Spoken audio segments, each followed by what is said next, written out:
Засгийн газрын хэрэг эрхлэх газар төрийн албаны зөвлөл хамтран төрийн жинхэнэ албан хаагчийн үйл ажиллагааны үр дүн мэрэгжлийн түвшин үнэлж дүгнэх ажлыг энэ сараас эхлэн улсын хэмжээнд зохион байгуулж байгаа юм а.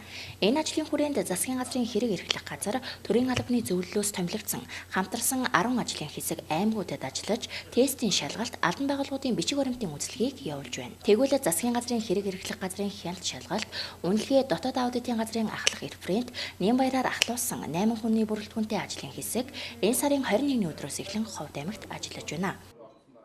Төрийн албан хаагч тангараг өргөсөн хүн бол өндөр босролтой өргөн мэдлэгтэй байх хэрэгтэй.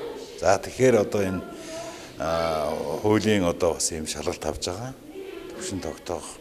Энэ нь бол бас зорилготой төрийн албан хаагчдыг шаашданд чадахжуулах, сургах тий ийм одоо үндсэн зорилгын үүднээс ер нь төвшин тогтоох ийм шалгалт юм байна.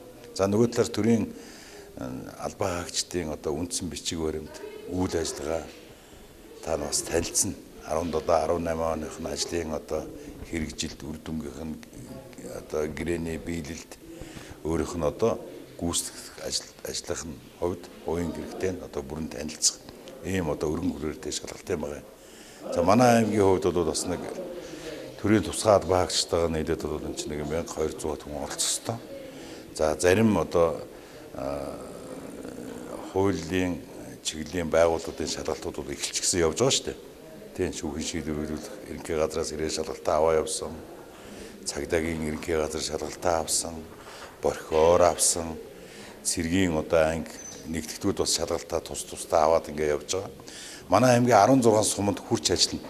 Энэ шалгалтын баг маань 21-ээс 25-нд бол энэ шалгалтанд манай аймгийн одоо төрийн бүх албан хаагчид энэ шалгалтанд оролцох нэ. Тус ажлын хэсэг нь нутгийн захиргааны байгууллагуудын үндсэн ажлын гүйцэтгэл, алба хаагчдын ёс зүйн төлөвшил, хандлага болон хууль тогтоомж, дүрм журм, хөлбөрүүдийг хэрэгжүүлэх талаар хийсэн ажлын явц, бодит үр дүн, ажлын үзүүлэлтийг дүгнэж, төрийн жинхэнэ албан хаагчдаас мэрэгжил ур чадрын шалгалт авч байгаа юм а.